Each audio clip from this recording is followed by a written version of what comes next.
Morning, Mike. Morning, Ian. You right, mate? I'm all right. Are you okay? Yeah, not too bad. Well, that's the first question, really, Mike. I suppose. How are you after what you've been through? I'm a lot better. I still can't taste or smell nothing. Obviously, you telling my voice and still very nasally. Um, but yeah, on the mend. On the mend. That's good to hear. How bad did it get? It was bad for 4 days. I was shaking, aching, sweating. Obviously still can't smell or taste anything. So it's, low on energy. It really wipes you out. And was this despite being vaccinated? Are you jabbed, double jabbed? Yeah, I've had two jabs. So like I said in the week, I'm glad that I had the two jabs because I'd hate to see or want to find out how bad it'd be if I didn't have them. And is this something that just affected you? Did it affect the family as well?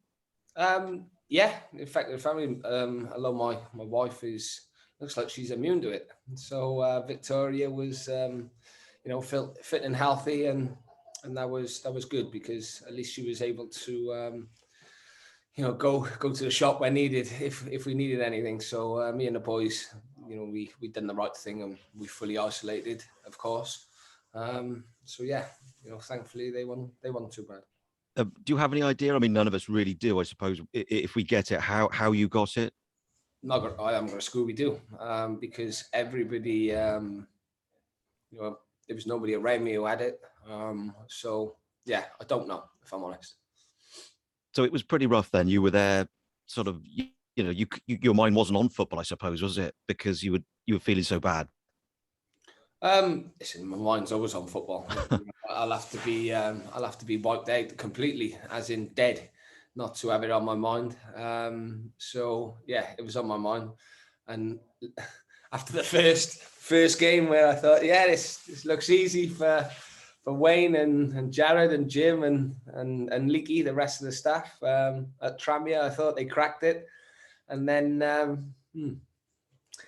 I nearly put my fist through the computer.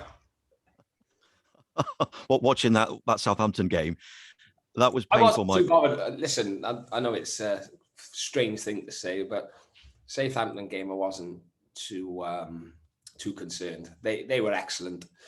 We made a lot of errors. We had a weakened team. I wasn't expected to win the game. But the Salford one was extremely, I'm going to say, disappointing from everybody's point of view, of course. But imagine watching it on a screen, knowing there's nothing you can do. You can't even shout at them because they can't hear you. So yeah, the staff had it after 40 seconds. So they had it. What do you mean they had it? What? So you were on the phone to them I was during on the the phone. Salford? I spoke to Jim at 2:58 just to make sure the line was working. And I was back on the phone. It was still 3:00. So yeah, it was 40 seconds. 40 seconds. And when you say the staff had it, what do you mean by that? You're on the phone to who? Wayne or? No, listen, you've got to let Wayne, concentrate at the game. I was on the phone to Jim Holman, the goalkeeping coach. So I must have put the phone down on him about 8 times that game. So You were so angry by what you were I seeing. was fuming because that's not us. And listen, as we go more into the more into this interview, you'll probably understand a little bit more why that performance happened. Because I'll be honest, at the time, I didn't know because it was so uncharacteristic of any of my teams. We lost to Mansfield a couple of weeks before, and we played quite well. I can take losing, but it's how you lose and the manner of it, and that Salford game is just not acceptable. But like I said, without giving them excuses, there are things which will come out now that you will start putting together and realise that maybe it wasn't, as bad as we all thought. Can you enlighten us on that then? What were the reasons behind that performance? Well, yeah, now I've got 7 players out with COVID. So, nobody knew that. They obviously started feeling bad after the game. There's 4 who have got it. There's another 3 or 4 off the top of my head, who have got to isolate because they've been in close contact with their teammates. So yeah, it's it's not been good. There was players who felt, really run down and low on energy and thought they had it, done tests, all negative. So it's not just the 8 who have been affected. There's another 3 or 4 who actually had all the symptoms but didn't test positive. So it leads to maybe you thinking that's probably one we just draw a line under and try and move on this weekend as we did Tuesday night as well. So are you saying then that for that Salford game, you reckon 7 players had COVID? No, I'm not saying 7 who had COVID because only 4 of them have tested positive. So it could only be a maximum of 4 who had it. Now, one of them has come a lot later. So, obviously after the game, that we would never, we've got, until this, I would say we have probably had the best COVID record, so to speak, I'd say in the Football League. We didn't have 1 game called off. We've only had 1 player who's had it.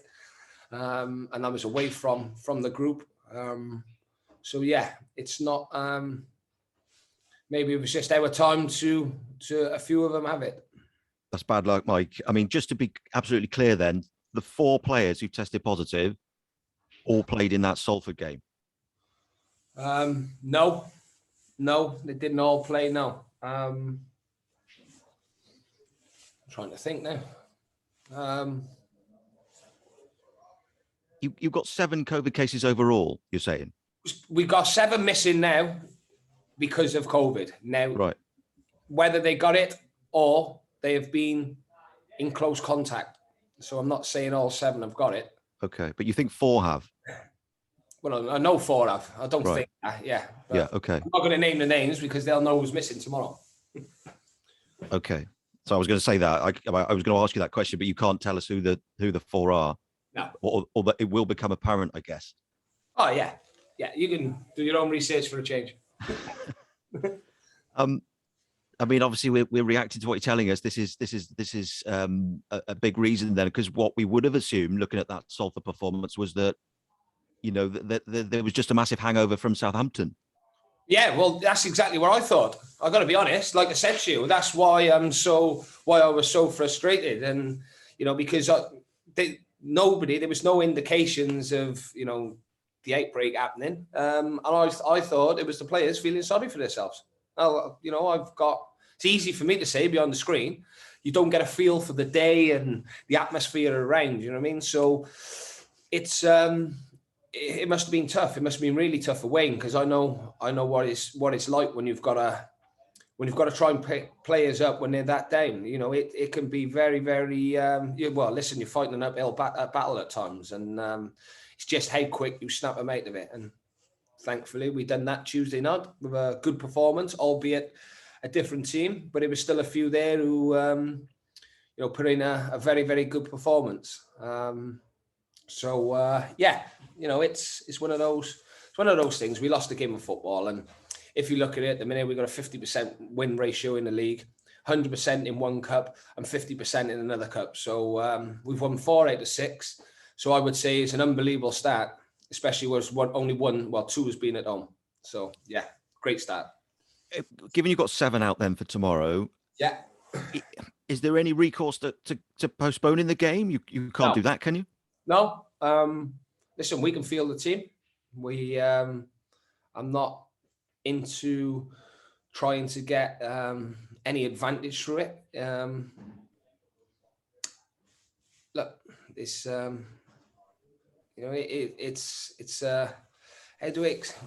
trying to think of the best way to get it across. 1 or 2 of them have got to isolate because they haven't been jabbed. That's a responsibility or a decision they've got to live with. They've decided not to have the jab, so every time they come in close contact, they're going to miss 10 days of football. Well, 12, because then they'll have to return to play. So if they're happy doing that, it's not going to help them, going forward.